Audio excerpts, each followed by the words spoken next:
आणि नेहमी आपण एक जयघोष करतो, गणपती बाप्पा मोरया. मग मोरया कुठनं आलं, तर मोरया गोसावींमधला मोरया आला. अच्छा, असं आहे. म्हणजे देवाशी भक्ताशी जोडलेलं नातं देवाशी, म्हणजे ते गणपती बाप्पा मोरया असं आपण म्हणत असतो. पण मग मोरया गोसावी एवढं महत्त्व त्यांना का प्राप्त झालं, किंवा गणपतीशी नाव त्यांचं का जोडलं गेलं.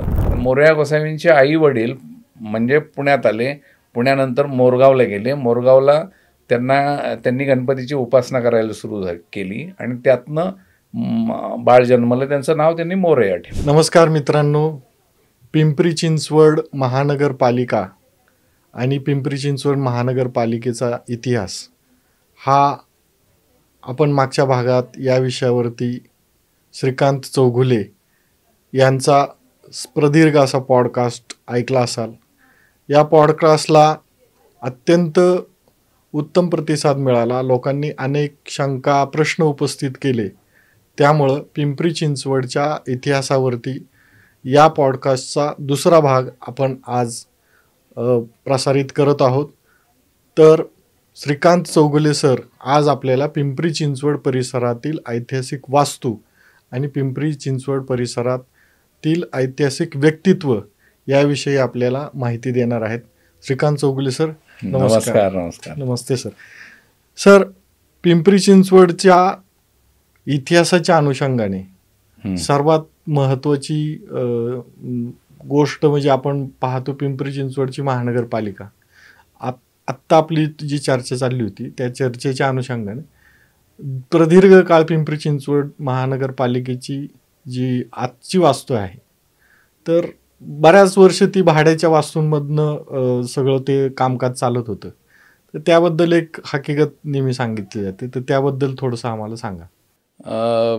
खरंच तुम्ही स्वागत केलंच आहे, पण मी प्रेक्षकांचं, श्रोत्यांचं परत एकदा मनापासून स्वागत करतो, कारण या विषयावर परत एकदा व्यक्त होण्याची संधी मिळते.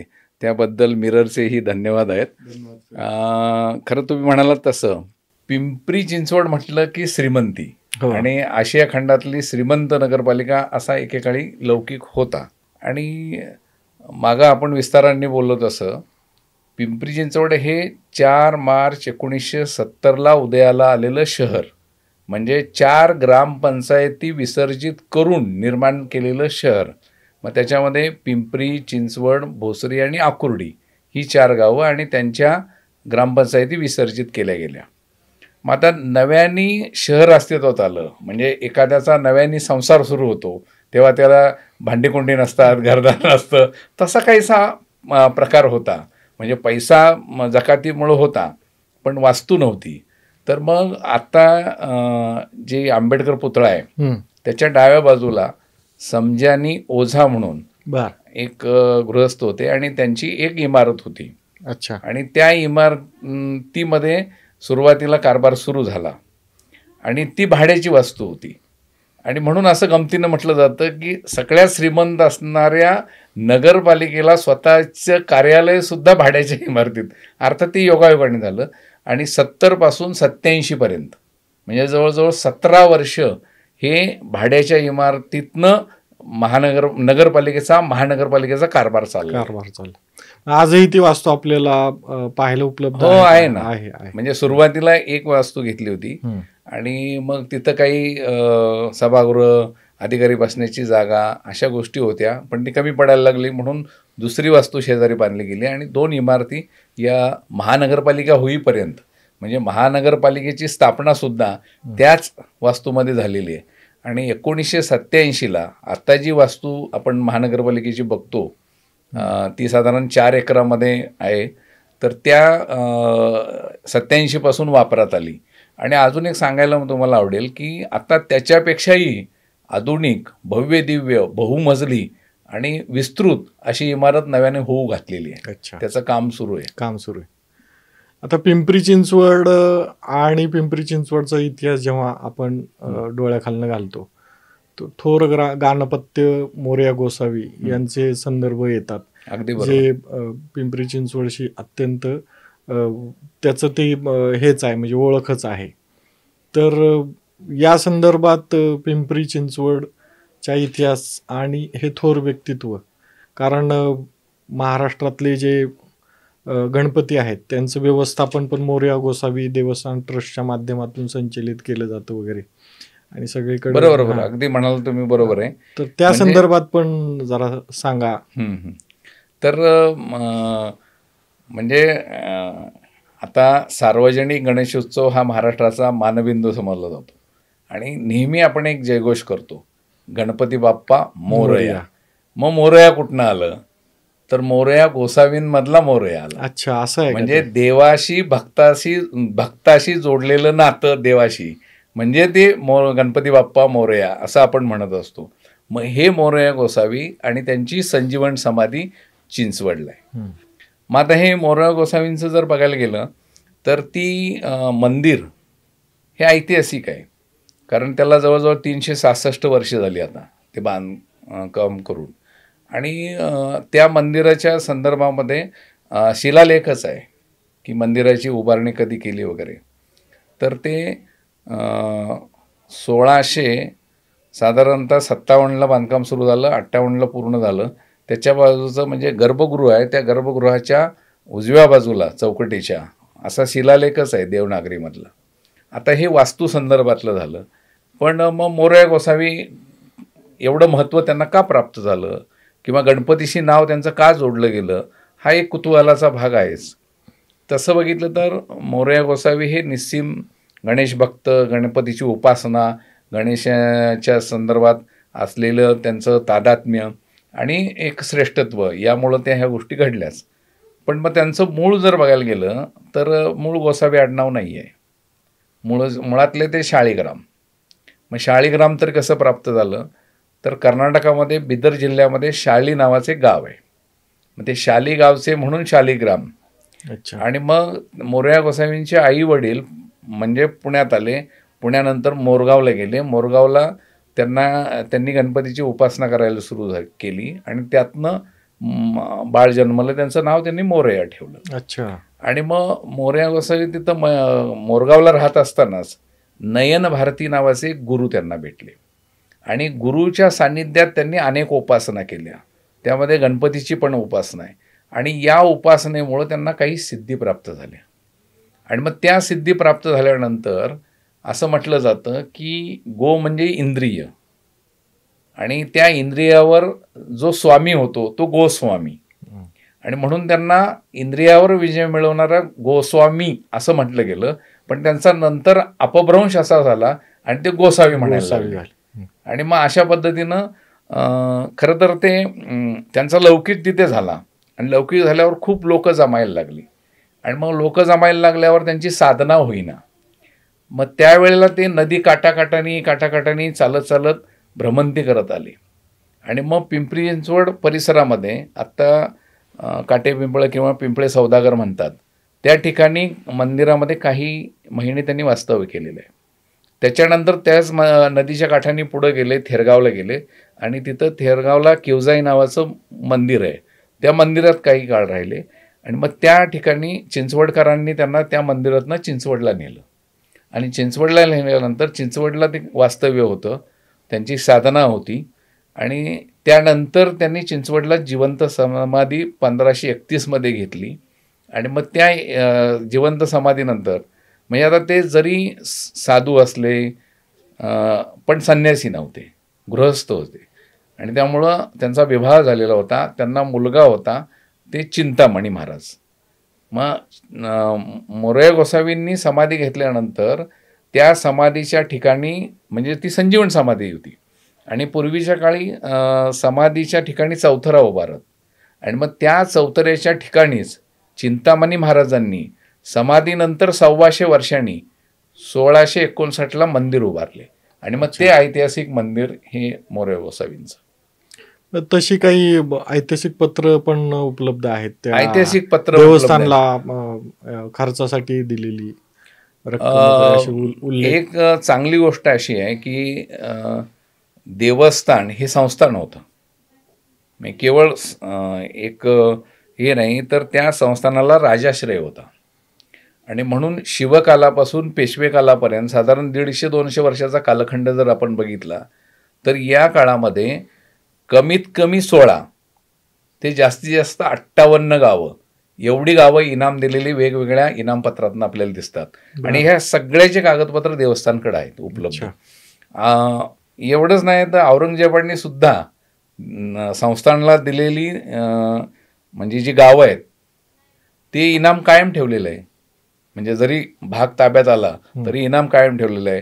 महाराजांच्या काळात इनामं दिलेली आहेत आणि मग महाराजांची अनेक पत्र आहेत, शिवाजी महाराजांची आणि शिवाजी महाराजांच्या नंतरच्या कालखंडातली संस्थानला अनेक पत्र आहेत. त्यातली 42 पत्र ही मराठी शाहीतली आहेत आणि महाराजांची पण आहेत काही. तर त्या महाराजांच्या पत्रांमधलं शिवाजी महाराजांचं एक पत्र असं आहे की त्या आजूबाजूच्या गावातल्या पाटलांना पत्र गेलेलं आहे आणि ते मला वाटतं 1656चं काहीतरी पत्र आहे. तर त्यामध्ये उल्लेख असा आहे की मोरया गोसावी, आता त्या नंतरच्या परंपरेला पण मोरया गोसावी असं काही काळ म्हटलं गेलं, तर त्यावेळेला त्यांना त्या परंपरेतल्या महाराजांना किंवा संस्थानाला त्या गावातल्या पाटलांनी साधारण 50,000 कडब्याच्या पेंड्या देण्याची व्यवस्था करावी असं महाराजांचं पत्र आहे. अच्छा. म्हणजे मग शिवाजी महाराजांनी तर मदत केलीच केली, पण पेशव्यांचं आराध्य दैवत म्हणजे गणपती आणि त्यामुळं गणपतीशी संबंधित असलेलं हे ठिकाण म्हणून मोरया गोसावी. त्यामुळं पेशवे काळात तर इतकी मदत झालेली आहे की मी म्हटलं तसं 58 गावांचं इनाम आहे. आणि तेवढंच नाही तर पेशवे काळामध्ये काही काळ, म्हणजे पूर्ण काळ नाही, काही काळ ही त्या संस्थानला टांगसाळ म्हणजे नाणी पाडायची ही नाणी पाडायची हक्क दिलेला होता. आणि मग आता दुर्दैव असं की नंतरच्या काळात तो रुपया उपलब्ध झाला नाही, पण त्याच्यावर असं म्हटलं जातं किंवा लिखित स्वरूपात पण आहे, त्या काळात देवस्थान जो शिक्के काढायचं किंवा म्हणजे नाणी काढायचं त्या नाण्यांवर गणपतीचे अंकन म्हणून त्रिशूळ असायचं. अच्छा. अंकुश असायचा, अंकुश. हा, आणि अंकुश असायचा आणि त्यामुळे त्याला अंकुशी रुपया असं म्हटलं गेलंय. म्हणजे त्या काळात नाणी सुद्धा देवस्थाननी केलेली काढलेली आहेत. आता जसं तुम्ही शिवकाळाचा उल्लेख केला, आपण आपल्या संपूर्ण मुलाखतीमध्ये पिंपरी चिंचवड हे अत्यंत तरुण शहर वगैरे असं आपण उल्लेख केला आणि त्याचा इतका 30 वर्षाच्या कालखंडामध्ये वेगाने झालेला विकास हे असून देखील तुमच्याच संदर्भानुसार राधा माधव विलास चंपू या ग्रंथ पिंपरी चिंचवडमध्ये आढळून आला, त्याच्यावर काय संशोधन झालं याबद्दल जरा जाणून घ्यायला आवडेल. खूप छान प्रश्न आहे. कारण काय झालं की शिवाजी महाराजांवर खूप आहे, म्हणजे ऐतिहासिक इतकं काय काय आहे की साधनं उपलब्ध आहेत, पण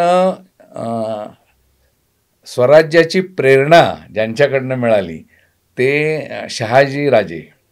तर शहाजी राजांवर जे महत्त्वाचे काही पुरावे किंवा दस्तऐवज उपलब्ध आहेत त्यामधला एक महत्त्वाचा ग्रंथ हा राधा माधव विलास चंपू आहे.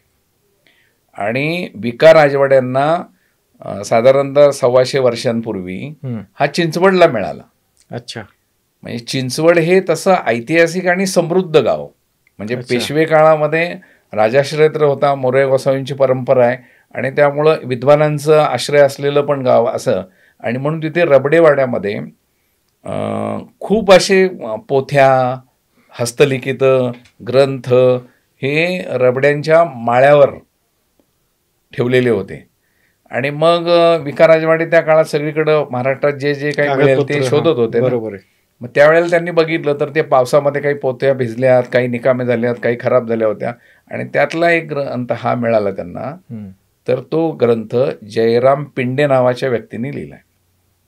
तर मग जयराम पिंडे कोण? हे स्वतः कवी होते. आणि जेव्हा शहाजी राजे दक्षिणेमध्ये बेंगलोरला होते आणि ते बेंगलोरला वास्तव्य करत असताना तिथलं सगळा कारभार बघायचे, तर त्यावेळेला 6 वर्ष हा माणूस शहाजीराजांच्या सहवासात आहे. आणि मग त्या 6 वर्षाच्या कालखंडामध्ये शहाजीराजांच्या दिवसाची सुरुवात कशी होते, त्यांना कोण कोण येऊन भेटतं, त्यांची दिनचर्या कशी आहे आणि ते कसे निर्णय घेतात, हे सगळी वर्णनं आलेली आहेत. इतकंच नाही तर शिवाजी महाराजांच्या म्हणजे बाल शिवाजीला ज्या वेळेला लाल महालात पाठवलं तर त्यावेळेला त्यांच्या सोबत कोण कोण लोक दिलेत अच्छा, यांची यादी पण आहे. बर बर बर. म्हणजे त्या 6 वर्षाच्या कालखंडात कोण मोठ्या व्यक्ती भेटल्या शहाजीराजांना त्यांची पण नाव आहेत. म्हणजे इतकं उत्तम आणि दुर्मिळ ग्रंथ हा चिंचवडला मिळाला. आणि विशेष म्हणजे या ग्रंथाचं महत्त्व असं की मूळ ग्रंथापेक्षा त्याच्यापेक्षा अधिक पृष्ठांची प्रस्तावना विका राजवाड्यांनी लिहिली, कारण ते महत्त्व तेवढं असल्यामुळं, आणि तो प्रकाशित केला. आजही उपलब्ध आहे तो, आणि खूप एक दुर्मिळ साधन ही चिंचवडला मिळालं. बरोबर. म्हणजे कृष्णाजी सभासद यांची जी बखर आहे, म्हणजे महाराजांचा कालखंड त्यांनी पाहिला आणि मग ती बखर लिहिली. बरोबर. तसं राधा मालस हे प्रत्यक्षात जयराम पेडणेंनी पाहिलं सगळं अगदी. आणि त्यांनी एक उल्लेख केलाय त्याच्यामध्ये की शहाजी राजे हे एखाद्या स्वतंत्र राजासारखे इथे राज्यकारभार करतात असा उल्लेख पण आहे त्याच्यामध्ये. म्हणजे इतकं उत्तम सगळं आपल्याला पुरावे आणि दस्तऐवज या रूपाने मिळाला. जसं तुम्ही आता रबडे वाड्याचा उल्लेख केला, म्हणजे चिंचवडमधले जुने वाडे, तसंच एक आज देखील वाडा चिखली परिसरात आज देखील आहे आणि त्याच्या इतिहासाबद्दल जाणून घेण्यासाठी लोक तिथं जातात, भेट देतात. तर त्या वाड्याबद्दल सांगा आणि त्याच्या इतिहासाबद्दल पण जाणून घ्यायला खूप आवडेल. मगाशी तुम्ही म्हणाला तसं शहर नवीन आहे, पण या शहरामध्ये ज्या काही मोजक्या वास्तू आहेत त्यांना पण इतिहास आहे. तर त्या ऐतिहासिक वास्तूंमध्ये तो एक वाडा महत्त्वाचा आहे. म्हणजे चिखली गाव आहे, चिखली गावामध्ये टाळ मंदिर आहे, तर टाळ मंदिराच्या जवळच हा वाडा आहे. त्याला काही जाधवांचा राजवाडा म्हणतात, जाधवगडी म्हणतात, अशा पद्धतीनं आहे. आता जशी शनिवारवाड्याची तटबंदी शिल्लक आहे तशाच पद्धतीनं फक्त तटबंदी शिल्लक आहे. म्हणजे आत वास्तू आहे पण ती नंतर निर्माण केलेली आहे, मूळ वास्तू नष्ट झालेली आहे. पण मूळ वास्तू आतली राजवाड्याची किती भव्य दिव्य असेल ही त्या तटबंदीवरनं लक्षात येतं. तटबंदीचं असं आहे की त्याला 4 बुरुज आहेत तटबंदीला. पूर्वेला महाद्वार आहे आणि त्या महाद्वारावर 2 सदर आहेत. 2 आहेत. म्हणजे सदरा म्हणजे काय की बसण्याची जागा असते. जसं आज आपण बाल्कनी म्हणतो ना, आता शनिवारवाड्यावर जसं आहे बसायला वरती, तसं एकावर एक 2 मजली सदर आहेत. आणि हे असं बांधकाम दुर्मिळ आहे, कारण एक सदर सगळीकडे आढळते, कारण तो बुरुज आणि तेच इतकं उंच होतं. तर त्याच्यावर बुरुजाची उंचीच आहे ना 60 फूट इतकी आहे. म्हणजे आज आपण आजच्या भाषेत जर विचार केला तर 3 मजली अगदी हो बुरुज, आणि त्याची रुंदी 12 फुटांची आहे. आणि त्यामुळे तटबंदीतच मध्ये मध्ये खोल्या आहेत, बरोबर, बसण्याच्या खोल्या किंवा व्यवस्था अशी. तर तो बांधकाम त्याचं झालं ते दुबलाजी तापकीर म्हणून सरदार होते, म्हणजे पेशवे कालखंडामध्ये. आणि त्या तापकीरांनी, सरदार तापकीरांनी 1722 मध्ये तो बांधला. आणि तापकीर आणि जाधव, म्हणजे सासवडला जाधवगडी आहे ना, त्या जाधवांचे आणि त्यांचे स्वैरसंबंध वगैरे होते. आणि नंतर तो जाधवांकडे गेला, तो इतिहास बराच आहे. पण मूळ तो तापकीरांनी बांधला, आजही तो अस्तित्वात आहे. आणि त्यानंतरची आणखीन एक वास्तू ऐतिहासिक म्हणून मी जाता जाता सांगतो, आणि ती खूप महत्त्वाची आहे. म्हणजे जसं आपण चिंचवडला मोरया गोसावी मंदिर हे महत्त्वाचं मानतो, तशाच पद्धतीनं संस्थांकडेच असलेली वास्तू ती म्हणजे वाडा, मंगलमूर्ती वाडा.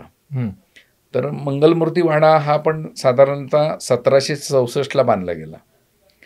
तर पेशव्यांचे एक सरदार होते हरिपंत फडके म्हणून, ते पण गणेश भक्त होते. त्यांनी संस्थांना मदत केली आणि त्यांच्या सहकार्याने तो वाडा झाला.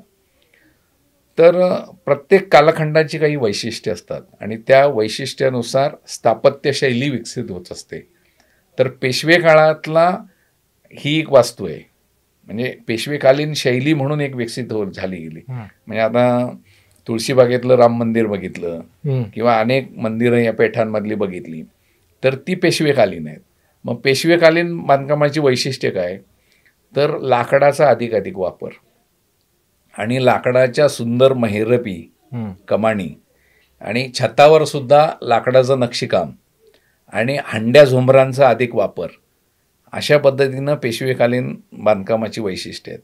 तर तशाच पेशवेकालीन वैशिष्ट्याचा हा मंगलमूर्ती वाडा आहे. अच्छा. आणि मग या वाड्याचं महत्त्व काय, तर तिथे मूळ मोरया गोसावी राहत होते. अच्छा. हां, म्हणजे मंदिर समाधी मंदिर झालं, त्यांनी समाधी घेतल्यावर मंदिर बांधलं, ते मोरया गोसावींचं झालं. हां, बरोबर. पण जिथं राहत होते तो हा मंगलमूर्ती वाडा, तो 1722ला बांधला, पण त्याच्या आधी तिथे जुना वाडा होता. आणि मग त्या वाड्याचं वैशिष्ट्य काय, की तिथे 2 गणपती आहेत. एक म्हणजे मोरगावच्या मयुरेश्वराची आराधना मोरया गोसावी करत असत. त्यांची नेहमी पायी वारी असे, मासिक वारी. पण नंतर वय वाढल्यावर त्यांना जाणं शक्य होईन असं झालं. आणि मग ही दंतकथा आहे किंवा लिखित स्वरूपात सुद्धा आलेलं आहे, की मग तेव्हा गणपतीनं स्वप्नात येऊन सांगितलं की बाबा आता तुम्ही येऊ नका, मीच तुमच्याकडे येतो. आणि मग करेमध्ये आंघोळ करत असताना त्यांना एक तांदळा मिळाला आणि मग ते सोबत घेऊन आले आणि त्याची स्थापना करून ते पूजा करू लागले. तो मंगलमूर्ती वाड्यातला गणपती. आणि कोठारेश्वर म्हणून आहे, तो त्या उत्सवाच्या काळात ते तिथे स्थापना करायची, तिथे एक मूर्ती स्थापन केली. ते अशा पद्धतीनं ते मंगलमूर्ती वाडा आहे. आता वाड्यांचा विषय सुरूच आहे, त्या अनुषंगाने पुनावळे या गावामध्ये पण एक वाडा आहे, तर त्याबद्दल पण थोडं पेशवेकालीनच आहे, पण तो आता जीर्ण अवस्थेत आहे. त्याच्यात पडझड खूप झाली आणि त्यातलं फारच काही अवशेष रूपात आहे, त्यामुळे फारसं काही तिथं बघायला मिळत नाही आपल्याला. पण साधारण या कालखंडातलाच वाडा आहे. ते काय त्याची मालकी वगैरे कुणी बांधला वगैरे असे काही संदर्भ सापडत नाहीत का त्याची? ते सरदारांनीच बांधलं, पण त्याचे आता बरेच वाद सुरू आहेत. अच्छा, बरं, ठीक आहे. त्यानंतर सर्वात महत्वाचं म्हणजे नंतरचा कालखंड स्वातंत्र्य चळवळीचा आणि त्यानंतरच्या पण काही महत्त्वाच्या घटना पिंपरी चिंचवडमध्ये घडलेल्या आहेत. त्याच्यामध्ये राष्ट्रीय स्वावलंबन पाठशाळेच्या संदर्भात नेहमी उल्लेख केला जातो. तर त्याच्या संदर्भात जाणून घ्यायला आवडेल, सुरुवात कशी झाली आणि अगदी गांधीजींपर्यंतची. बरोबर, अगदी बरोबर. त्याबद्दल जरा. तर ते खरं तर ती अनाथ विद्यालय म्हणून पुण्यात 1909ला ते स्थापन झालं होतं आणि कानेटकरांनी ते स्थापन केलं. आणि त्याच्यानंतर इथं अपुरी जागा पडायला लागली, जागा मोठी पाहिजे म्हणून ते पिंपरीला गेलं. तर ते पिंपरीला आता गारवारे कंपनीच्या मागच्या बाजूला 22 एकराची जागा होती आणि त्या 22 एकराच्या जागेमध्ये ते विद्यालय सुरू झालं.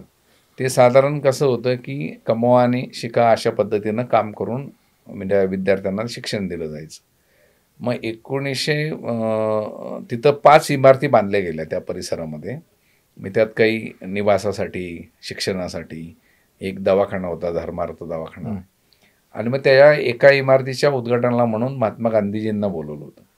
मग महात्मा गांधीजींनी ते सगळं बघितलं आणि त्यांनी असं सांगितलं की अनाथ विद्यालय ह्यापेक्षा इथं मुलं स्वावलंबनावर शिकतात, त्यामुळं आणि इथं राष्ट्रीय विचार तुम्ही देता, तर मग ह्याला नाव असं द्या, राष्ट्रीय स्वावलंबन पाठशाळा. आणि मग गांधीजींनी त्याचं नामकरण केलं आणि उद्घाटन पण केलं. अच्छा. आणि मग तेव्हापासून ती राष्ट्रीय पाठशाळा म्हणून ओळखली गेली.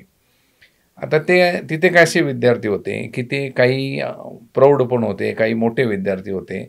आणि त्या काळामध्ये स्वातंत्र्यपूर्व कालखंड जर विचारात घेतला किंवा 40 किंवा त्याच्या आधीचा, ते एक भारावलेलं वातावरण होतं ना, स्वातंत्र्यासाठी भारावलेलं वातावरण. आणि त्यावेळेला मग स्वातंत्र्यगीतं असतील, देशभक्तीवर गीतं असतील, देशाचा संस्कार असेल, हे सगळं तिथं केलं जायचं. आणि त्यातलं सगळ्यात अजून महत्त्वाचं म्हणजे की खादीचा प्रचार. तर त्या शाळेमध्ये एक शिक्षक होते आणि ते शिक्षक म्हणजे त्यांना घारेशास्त्री म्हणत, श्रीधर घारे. आणि हे श्रीधर घारे म्हणजे श्री घारेंचे वडील. अच्छा. जे पहिले लोकनियुक्त नगराध्यक्ष. बरोबर. हां, त्यांचे वडील. अच्छा, असं आहे का? हां. आणि मग ते खादीच्या प्रसारासाठी खादी तिथं तयार झालेली किंवा इतर ठिकाणची खादी घेऊन गावोगावी हिंडत असत आणि खादीचा प्रचार करत असत. आणि मग ते तिथे शिक्षक होते आणि ते काशीला जाऊन शास्त्री होऊन आले होते. म्हणून त्यांना शास्त्री ही पदवी मिळालेली होती. तर नेहमी श्री श्री घारे म्हटलं जातं, पण श्री श्री म्हणजे काही कळत नाही लोकांना. तर ते पूर्ण नाव असं आहे, श्रीपाद श्रीधर घारे. आणि श्रीपाद घारे म्हणजे हे पहिले नगराध्यक्ष, आणि ते डॉक्टर होते आयुर्वेदिकचे. अच्छा. आणि त्यांचा स्वातंत्र्य चळवळीत सहभाग होता. तर 42च्या दरम्यान पिंपरी चिंचवडमध्ये खूप उलाढाल झालेले आहेत.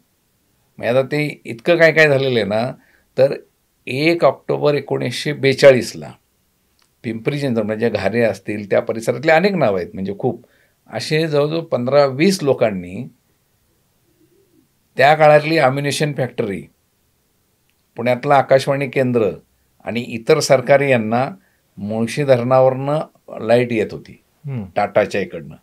आणि राटणी म्हणून गाव आहे, त्या राटणीच्या गावामध्ये सगळी शेतीमधनं हाय टेन्शनच्या तारा होत्या. तर रात्रीतनं जाऊन ते हाय टेन्शनचा खांब पाडून लाईट बंद केली लोकांनी. एवढं मोठं क्रांतिकारक काम केलं. पण त्यावेळेला कोण फुटलं नाही, कोणाची नावं पुढं आली नाहीत, आणि ह्यांनी एकी ठेवली. कोणी केलंय माहीत नाही, असंच सगळ्यांनी केलं. पोलिसांनी त्रास दिला, काही विचारणा करायसाठी केलं असेल, पण कोण फुटलं नाही, त्यामुळं नावं पुढे आली नाहीत. नाहीतर ते क्रांतिकारकांच्या ह्याच्यात पिंपरी चिंचवडची नावं आली असती. अच्छा. तो तसा यशस्वी क्रांतीचा लढा होता. हा, यशस्वी. काही दिवस लाईट नव्हती, अम्युनिशन फॅक्टरीची काही दिवस लाईट नव्हती. बरोबर. जसं क्रांती कार्य म्हटल्यानंतर चाफेकर बंधूंचा उल्लेख नेहमीच येतो, आणि चाफेकर बंधू म्हटल्यानंतर पिंपरी चिंचवड आणि चाफेकरांचा वाडा, आणि आज ते राष्ट्रीय स्मारक म्हणून घोषित देखील करण्यात आलेलं आहे. तर त्या वाड्याबद्दल आणि एकूणच त्या चाफेकर कुटुंबाबद्दल आणि पिंपरी चिंचवडच्या अनुषंगाने काय काय ऐतिहासिक माहिती आहे, आणि तो कालखंड कसा होता? चाफेकरांचा वाडा जिथं रामआळी म्हणतात तिथे पहिल्यापासून होता, आणि कोकणातनं स्थलांतरित होऊन त्या पेशवाईच्या काळातच ते कुटुंब स्थलांतरित झालं. आता त्यांची 3 मुलं, म्हणजे दामोदर हरी चाफेकर, बाळकृष्ण हरी चाफेकर आणि वासुदेव हरी चाफेकर. मग हे 3ही सक्के भाऊ देशाच्या स्वातंत्र्यासाठी किंवा राष्ट्रीय विचारासाठी फासावर गेले, ही देशातली एकमेव घटना आहे. अच्छा. कारण एकाच कुटुंबातले सख्खे असलेले 3ही भाऊ आणि 3घांनाही फाशी, असं देशात कुठेही घडलेलं नाही. आणि म्हणून चाफेकरांचं महत्त्व आणि त्यांच्या क्रांतीचं महत्त्व, आता ते तुम्हाला सगळा इतिहास माहिती आहे की 1857ला पुण्यात प्लेगची साथ सुरू झाली, आणि त्या प्लेगच्या साथीवर नियंत्रणासाठी म्हणून प्लेग कमिशनर म्हणून रँडला नेमलं गेलं. रँडनी इथे काय काय केलं, मग त्याच्यानंतर हे 3 आणि अजून बाकीचे साथीदार ह्यांनी मिळून रँडचा वध केला, आणि ते कळल्यानंतर मग हे फासावर गेले किंवा फासावर लटकवलं गेलं. तर मग इतकी मोठी घटना आहे, कारण या उदाहरणावरूनच सावरकरांनी प्रेरणा घेतलेली आहे. सावरकरांनी त्यांच्यावर पोवाडा लिहिलेला आहे, सावरकरांनी आदर्श म्हणून देशकार्य सुरू केलेलं आहे. मग चाफेकरांची स्मृती जागवण्यासाठी म्हणून, कारण हे 3 फासावर गेल्यानंतर त्या ज्येष्ठ जे आहेत दामोदर, त्यांची पत्नी दुर्गाबाई चाफेकर, या नंतर 25 वर्ष त्या वाड्यात राहत होत्या. म्हणून मग तो वाडा ऐतिहासिक स्वरूपात विकसित करण्याचं स्थानिक लोकांनी ठरवलं, स्मारक समिती स्थापन केली, आणि मग 1975 पासून तिथं कार्य सुरू झालं. मग त्या नावाने शाळा आहे, आणि मग त्या वाड्याचं नंतर महानगरपालिकेच्या सहकार्यानं रूपांतर केलं. क्रांतीतीर्थ म्हणून वाडा पुनर्जीवित केला गेला. मग तिथे एक प्रदर्शन, क्रांतिकारकांचं प्रदर्शन, परत सावरकरांच्या जीवनावरचं काय म्हणता येईल त्याला, पुतळे असलेलं प्रासंगिक असं प्रदर्शन तिथे केलेलं आहे. आणि आत्ता संपूर्ण देशभरातल्या क्रांतिकारकांविषयीचं प्रदर्शन हे राष्ट्रीय स्वरूपातलं होऊ घातलं आहे, आणि त्याचं काम सुरू आहे. आणि त्याचे त्या संस्थेचे अध्यक्ष पद्मश्री गिरीश प्रभुणे आहेत. आत्ता जसं तुम्ही उल्लेख केला की पुण्याच्या संदर्भात पण प्लेग आणि त्या अनुषंगानं झालेलं स्थलांतर, तर पुण्याच्या संदर्भात 2-3 हकीकती तशा खूप सांगितल्या जातात की मग त्या प्लेगच्या वेळेस लोक तिकडे राहायला गेली, मग तिथं नवीन वसाहत चालू झाली. तर उत्सुकता आहे मला, पिंपरी चिंचवडमध्ये पण असं काय मूळ गाव आहेत, ते गावांचा समूह आहे आणि मग प्लेगच्या वेळेस तसं झालं आणि असे काही संदर्भ आहेत का? नाही, आता ते प्लेगचं कसं व्हायचं की मूळ वस्तीत उंदीर दिसायची आणि उंदरांमुळे लागण व्हायची, मग उंदरावरच्या पिसवा आणि पिसवा चावल्यामुळे असा तो प्लेगचा प्रसार. मग आता व्हायचा नसेल किंवा बचाव व्हायचा असेल तर त्या मूळ घरापासून लांब गेलं पाहिजे, म्हणून माळावर वस्ती व्हायची. मग माळावर वस्ती ती समजा महिन्यात 2 महिन्यात परत आले, 3 महिन्यात परत आले तर ठीक. मग समजा एक पावसाळा काढायचा आहे तर तिथं काहीतरी पक्क करायला पाहिजे ना. मग ते पक्क केलं तर तिथं वस्ती निर्माण झाली आणि ती माणसं परत नाही आली तर ते गाव बसलं किंवा वस्ती झाली. अशाही गोष्टी अशा आहे. तर पिंपरी चिंचवडच्या अनुषंगाने जसं तुम्ही दारुगोळा फॅक्टरीचा एक उल्लेख केला, तर समकालीन भारतामध्ये सर्पदंशावर अत्यंत महत्त्वाची लस असणारा कारखाना पिंपरी चिंचवडमध्ये त्या काळात एकमेव होता. हाफकिनच्या संदर्भात नेहमीच हे केलं जातं. तर हाफकिन आणि पिंपरी चिंचवड आणि तो इतिहास आणि त्यानंतर पिंपरी चिंचवडचा झालेला विकास, तर याकडं कसं पाहता येईल? कारण तो सगळा कालखंड नंतर पिंपरी चिंचवडमध्ये बरेच कारखाने आलेत, तर त्याबद्दल जरा तुम्ही सांगा. हाफकिन संस्था आहे मुळात. हाफकिन हे रशियन शास्त्रज्ञ, त्यांनी भारतात येऊन लस शोधली आणि म्हणून त्यांच्या स्मरणार्थ 1947ला हे सुरू झालं. आता तिथे का सुरू झालं याला काही कारण आहेत. ते मागं आपण बोललो तसं की पिंपरी कॅम्प आलं तिथं 48ला. तर मग पिंपरी कॅम्पात काय होते तर तबेले होते. तबेल्यात काय असणार, घोडे. तर घोड्या आणि जनावरं किंवा गाई म्हैशी अशा मिलिटरीसाठी लागणारं दूध यासाठी ते होतं. म्हणजे पश्चिमेच्या बाजूला जनावरं म्हणजे दुभती जनावरं आणि पूर्वेच्या बाजूला घोड्यांचे होते. तर मग आता सर्पदंशावरची लस आणि त्याच्यावरचं संशोधन म्हणा किंवा त्याची चाचणी करायची असेल तर ते पहिल्यांदा घोड्यांना टोचलं जातं आणि मग त्याच्यात प्रतिकारक शक्ती झाली की घोड्याच्या ह्याच्यातनं रक्तातनं ते काढून घेतलं जातं. मग घोड्यांची उपलब्धता पाहिजे, जागेची उपलब्धता पाहिजे. हे मिलिटरीचे घोडे असल्यामुळं घोड्यांची उपलब्धता होती, जागेची उपलब्धता होती आणि म्हणून ती 47ला तिथं सुरू झालं आणि स्वातंत्र्यानंतर ती संस्था भारतीय संस्था म्हणून पुढं आली आणि नंतर महाराष्ट्र शासनाच्याकडनं नंतर झालं ते. म्हणजे ही एक महत्त्वाची संस्था आहे. अशा अनेक राष्ट्रीय संस्था शहरात आहेत. नंतरचा कालखंड आहे, औद्योगिकरण झालंय पिंपरी चिंचवडमध्ये आणि याच कालखंडामध्ये आपण जसं म्हणतो की मोठमोठ्या इमारती उभा राहतात किंवा तशा पद्धतीच्या सेवा देणारी लोक तिथं उपलब्ध होतात. तर पिंपरी चिंचवडमध्ये पण खूप मोठ्या मोठ्या खाणी आज देखील आपल्याला बघायला भेटतात. तर ह्या खाणींच्या मागची काय किस्से आहेत किंवा यांच्या निर्मिती मागचं काय म्हटलं तसं की ते 70च्या पूर्वी जर बघितलं तर उजाड ओसाड माळरान खूप होतं. बरोबर. आणि मग माळरान असल्यामुळं खोदकाम केलं तर काळा पाषाण खूप मिळायचा आणि तो काळा पाषाण काढायची परंपरा मागं जाते अजून 100 वर्ष. कारण मी सांगितलं तसं 1865ला विद्यापीठातलं गव्हर्नर, म्हणजे आता विद्यापीठाची मूळ इमारत आहे ती गव्हर्नर बंगला म्हणून बांधली गेली. मग त्यासाठी घडवलेले उत्तम काळे दगड पाहिजे होते. मग तिकडल्या खाणीतनं काढून ते इकडे आणले गेले. अच्छा. आणि मग ते असेल किंवा आता शिवाजीनगरला न्यायालयाची इमारत आहे जुनी दगडी, ती असेल. ब्रिटिश कालखंडामध्ये अशा पुण्यातल्या मोजक्या इमारती आणि त्यासाठी लागणारा दगड हा चिंचवड परिसरातल्या खाणीतनं आणला गेला. अच्छा. आणि तो उत्तम दगड असल्यामुळं चिंचवड स्टोन या नावाने परिचित होता. बर. आणि त्यामुळं त्या परिसरामध्ये अनेक मोठमोठ्या खाणी आपल्याला दिसतील. चिंचवडचा दगडही प्रसिद्ध होता. हा, दगडही प्रसिद्ध होता, माणसंच नसती नाही.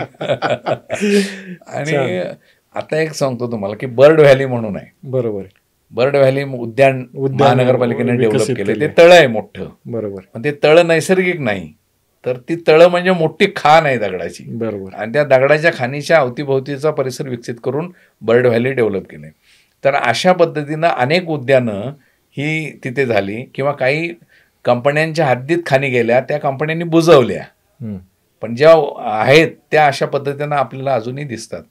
आणखीन एक असं की चिंचवडचा दगड अनेक ठिकाणी उपयोगाला आलाय. बर. त्यातला अजून एक सांगतो ना. तर 1920ला मुळशीच धरण झालं, टाटाचं धरण. म्हणजे सेनापती बापटांनी सत्याग्रह केला आणि त्याच्यावर लढा दिला, त्यामुळे गाजलं ते. तर ते दगड मातीचं धरण आहे. मग त्या धरणासाठी लागणारा दगड तो सुद्धा चिंचवडवरनं गेलाय. अच्छा. आणि मग तो एवढ्या लांब न्यायचा कसा, तर मग ब्रिटिशांनी सोय करून दिली. तर तुम्हाला आश्चर्य वाटेल की चिंचवडवरनं, म्हणजे चिंचवड, थेरगाव, हिंजवडी आणि अशा पद्धतीनं त्या धरणापर्यंत रेल्वे रूळ टाकून रेल्वे जात होती. हो का. आणि मालगाडी जात होती आणि त्यातनं दगड वाहून न्यायचे. आणि त्या काळात काय असं नव्हतं की बाबा पोकल्या नाही, बाकीची यंत्रणा आहे, सगळी माणसांनी करायची कामं. त्यामुळे हजारो लोक कामाला लागायचे. मग हजारो लोकांची वाहतूक, दगडाची वाहतूक करायसाठी स्पेशल रेल्वे ट्रॅक टाकलेला होता. आणि अजून सुद्धा शेतामध्ये काही ठिकाणी रेल्वे रूळ सापडतात. अच्छा. हां. तर मग चिंचवडचा दगड असा एवढ्या ठिकाणी कामाला आले.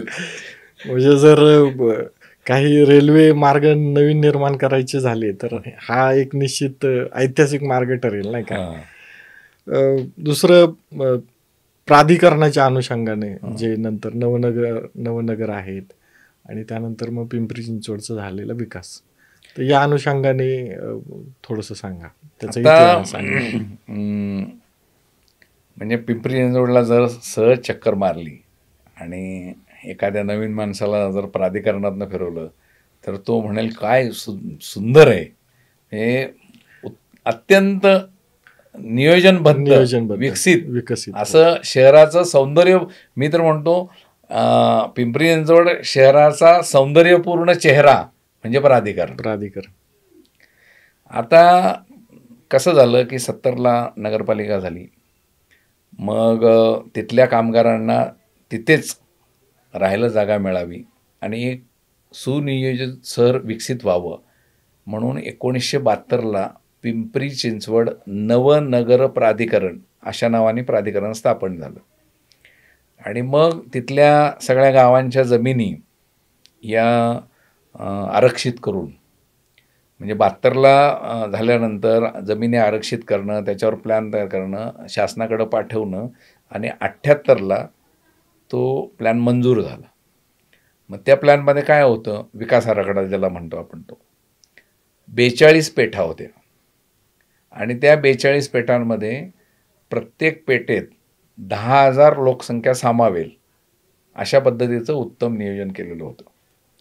मग त्या एका पेठेत व्यापारी संकुल, शाळा, मनोरंजन, बाग असं सगळं अशा पद्धतीनं नियोजन सगळ्या पद्धतीनं केलेलं. म्हणजे 4 ते 4.5 लाख लोकसंख्या सामावेल असं उत्तम विकसित शहर निर्माण होईल अशा प्रकारचा तो आराखडा होता. आता त्यातल्या काही पेठा विकसित झाल्या, प्राधिकरण जाहीर झाल्यापासून ती जागा ताब्यात घेईपर्यंत काही 5-7-8 वर्षाचा काळ गेला, 8-10 वर्षाचा. मग त्या काळात मूळ शेतकऱ्यांनी गुंठा अर्धा गुंठा करून प्लॉट विकून रिकामे झाले, लोकांनी घरं बांधली आणि त्यामुळं काही भागातल्या पेठा विकसित झाल्या नाहीत.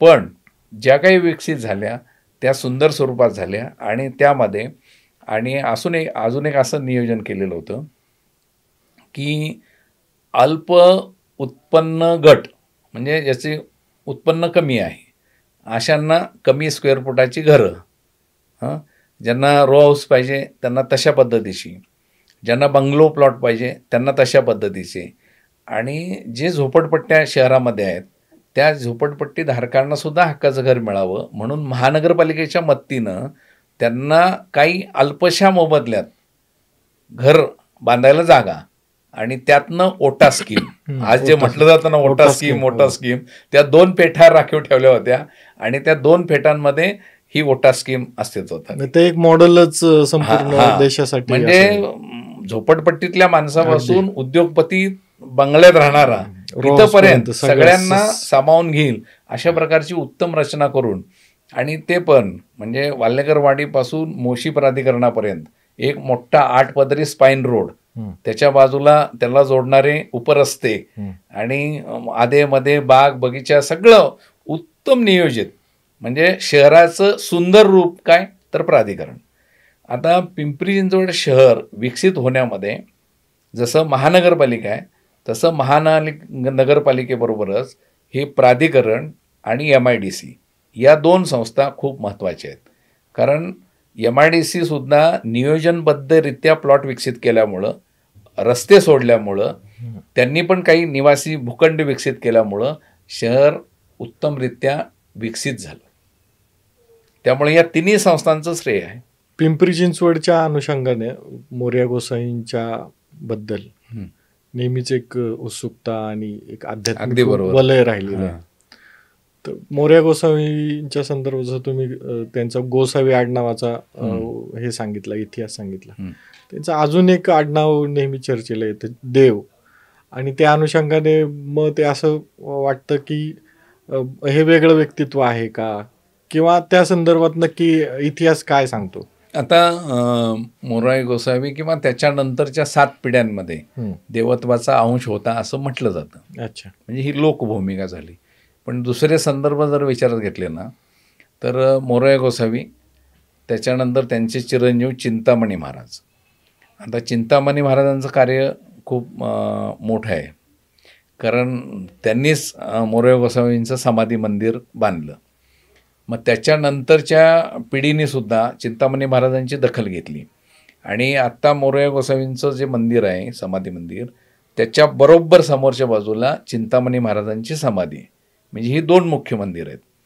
आणि चिंतामणी महाराजांच्या मंदिरात गेल्यानंतर मोरया गोसावींचं दर्शन घडावं अशी झरोक्यांची रचना केलेली आहे. म्हणजे एका मंदिरातनं मागच्या मंदिराचं दर्शन घडतं. आणि मग त्यानंतरचे जे 5 देव आहेत त्यांच्या समाधी मात्र उत्तरेच्या बाजूला छोटी छोटी मंदिर आहेत. अशी 7 मंदिर आहेत. आणि तुम्ही म्हटलं तसं चिंतामणी महाराज आणि तुकाराम महाराज हे समकालीन आहेत. अच्छा. मग तुकाराम महाराज हे एकदा चिंतामणी महाराजांना भेटायला आले होते आणि जसं मोरया गोसाव्यांना सिद्धी प्राप्त होती तशी यांना पण सिद्धी प्राप्त होती. आणि त्यामुळं तुकाराम महाराजांना त्यांनी काहीतरी चमत्कार करून दाखवला. मग तुकाराम महाराज म्हणाले की तुम्ही खरं तर देव आहे. आणि मग त्याच्यानंतर ते देव आडनावाला सुरुवात झाली. असं मी म्हणत नाही, 1885च्या गॅझेटरमध्ये तो उल्लेख आहे. अच्छा. म्हणजे लिखित स्वरूपात इतिहास. आणि मग तेव्हापासून त्यांना गोसावी जाऊन त्या परंपरेतल्या सगळ्यांना देव म्हणायला सुरुवात झाली. तर या संदर्भात 2 संदर्भ, आता जसं म्हणतं गाणपत्य संप्रदाय, म्हणजे माझ्या उत्सुकतेपोटी विचारतो, आणि काही ठिकाणी दत्त सांप्रदायिक असाही उल्लेख येतो मोरया गोसावींचा. मग त्या अनुषंगाने काय नक्की भूमिका? नाही, आता त्या दोन्हींच्या नावातच त्याचा उल्लेख आहे आणि त्यामुळे ते स्पष्टच आहे. गाणपत्य म्हणजे काय? गणपतीला उपास्य देवता मानून उपासना करणारा तो गाणपत्य. बरोबर. आणि मग गणपतीची उपासना म्हणजे अगदी पूर्वापार प्राचीन कालापासून आपल्याला ती दिसते. म्हणजे शिल्पांमध्ये गणपती दिसतो, साहित्यात गणपती दिसतो, सगळीकडे येतो. पण महाराष्ट्रात जास्त प्रचलितपणा जो आला तो पेशवे काळामध्ये. कारण पेशव्यांचा राजाश्रय हा एक भाग आहे. आणि दुसरं म्हणजे त्यावेळेला खरं तर विस्तार झाला असं यावेळेला माहीत नाही, पण अष्टविनायकाची निर्मिती झाली मग. आणि त्याच अष्टविनायकामधले मग आता थेऊर असेल, सिद्धटेक असेल, मोरगाव असेल, या तिन्ही अष्टविनायकातल्या गणपतींची व्यवस्था ही चिंचवड देवस्थान बघतं. म्हणजे चिंचवड देवस्थानकडं अष्टविनायकातले 3 गणपती आणि चिंचवड असा 4 ठिकाणचा कारभार आहे. अच्छा. पिंपरी चिंचवड मध्ये स्वतंत्रपणे वाहतूक व्यवस्था याचं नियोजन करण्यासाठी स्वतंत्र वाहतूक व्यवस्था निर्माण करण्यात आली. तर या संदर्भाचा इतिहास पण एक रंजक आहे, त्याबद्दल जरा तुम्ही सांगा. आता काय झालं की पुणे शहर आधीपासून, म्हणजे पुण्याची महानगरपालिका 1950ला स्थापन झाली आणि 50च्या पूर्वीच इथं बस व्यवस्था सुरू झालेली होती आचार्य यात्रेंच्या काळामध्ये. म्हणजे 40-48च्या दरम्यान मग आचार्य यात्रे स्टँडिंगचे चेअरमन असताना त्यांनी सुरू केलेली. अच्छा. मग इतकी ती जुनी आहे. आणि मग ही बस कुठंपर्यंत येत होती तर दापोडीपर्यंत यायची, हम्म. दापोडीच्या पुढे जात नव्हती. मग आता दापोडीच्या पुढं आले पाहिजे म्हणून गाववाल्यांनी प्रयत्न करून नगरपालिकेच्या पूर्व काळामध्ये ती व्यवस्था करून घेतली. मग गावागावात PMT येत होती, पण त्यांचं ड्युरेशन म्हणजे जे कालावधी फ्रिक्वेन्सी ही कमी होती. आणि मग शहर वाढतंय तर शहरात वाढलेल्या लोकसंख्येला वाहतुकीची व्यवस्था झाली पाहिजे म्हणून 4 मार्च 1974 शहराची स्वतंत्र पिंपरी चिंचवड वाहन व्यवहार म्हणजे PCMT या नावाने ती वाहतूक व्यवस्था सुरू झाली. म्हणजे पुण्यात PMT होती, तिकडं PCMT होती. पण गंमत अशी झाली की पिंपरी चिंचवड श्रीमंत, त्यामुळं पुण्यातला दर जर 1 रुपया असेल तर पिंपरी चिंचवडने 50 पैसे ठेवला होता. त्यामुळं सगळी गर्दी तिकडंच व्हायची. म्हणजे तो त्या काळात एक चर्चेचा विषय होता PCMT म्हणजे कमी पैशातली. पण ते रूट कमी होते त्यामुळं फार चाललं नाही, कारण PMTकडं रूट जास्त होते कारण त्यांना आधी मंजुरी मिळाली होती. बरोबर. आणि मग नंतर 15-1 वर्षांपूर्वी या दोन्हींचं एकत्रित करून मग काय झालं, आपलं PMPL स्थापन झालं. आणि मग त्यानंतर कंपनी स्थापन होऊन मग एकत्रित वाहतूक व्यवस्था दोन्ही शहरांची सुरू झाली. मित्रांनो, पिंपरी चिंचवडच्या एकूणच ऐतिहासिक व्यक्तित्वांबद्दल, ऐतिहासिक इमारतींबद्दल, वाड्यांबद्दल, गड्यांबद्दल आणि अगदीच नवनगर यापासून पिंपरी चिंचवडची वाहतूक व्यवस्था या सर्वांबद्दल आपण आजच्या पॉडकास्टमध्ये जाणून घेतलं. पिंपरी चिंचवडच्या मागील पॉडकास्टला तुम्ही अत्यंत चांगला प्रतिसाद दिल्यामुळं आपण त्या पॉडकास्टचा हा दुसरा भाग केलेला आहे. या पॉडकास्टमध्ये पण देखील आपल्याला काही अजून प्रश्न असतील, या संदर्भात काही शंका असतील तर आम्हाला जरूर कमेंट बॉक्समध्ये सांगा. याबद्दल आपण नक्कीच विचार करून या संदर्भात अजून काय करता येईल यावर विचार करू. आमचा हा पॉडकास्ट तुम्हाला जर आवडला असेल तर हा पॉडकास्ट लाईक करा, सबस्क्राईब करा आणि आपल्या जवळच्या मित्रांना नक्कीच शेअर करायला विसरू नका. आणि सर्वात महत्त्वाचं म्हणजे श्रीकांत चौगुले सर आपल्या इथं आज आले आणि त्यांनी या महत्त्वाच्या विषयांवरती आपल्याशी संवाद साधला, त्याबद्दल मी त्यांचे खूप खूप आभार मानतो. धन्यवाद सर. धन्यवाद. तुमच्यामुळं, मिररमुळं ही संधी मिळाली त्याबद्दल आणि आपलेसुद्धा सर्वांचे मनपूर्वक धन्यवाद. खरं तर शहर आणि शहराच्या अनेक बाबी अजूनही बोलता करण्यासारख्या बरंच आहे. साहित्यिक, सांस्कृतिक, धार्मिक वाटचाल आणि त्याचबरोबरीनं कामगार विश्व यावरही बोलता येण्यासारखं आहे. बरंच संधी दिली तर आपण विचार करू. आणि या भागाबद्दल आपले मनपूर्वक धन्यवाद. धन्यवाद सर.